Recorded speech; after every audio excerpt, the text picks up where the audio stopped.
Rebel Canners, teaching all kinds of food preservation, especially the old ways.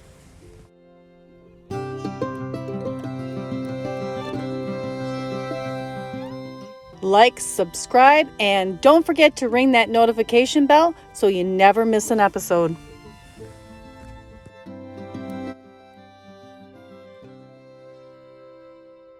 Welcome back, Rebel Canners. Today I'm talking about garlic. And I have a wonderful personal story about garlic. It's one of the first food items I ever grew in my garden. When I was about 14 years old, I decided I wanted to have a flower garden. And so I ordered some things. And one of my dad's friends came over, wonderful man by the name of Basil Darling. And yes, Basil.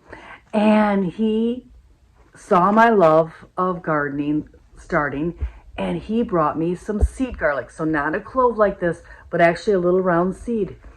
And he had been growing it since he was a boy. And so he brought me some seed garlic, and he taught me how to plant garlic. And I have been growing garlic ever since in some form. I wish I still had that seed garlic.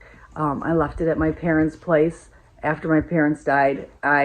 It was not a good time when the house was sold to get any of it, because it's the kind you can leave it right in the ground. Once you plant it, you can leave it in the ground and it comes back every year. It'll reseed itself. So I wish I had gotten some of that, but I didn't.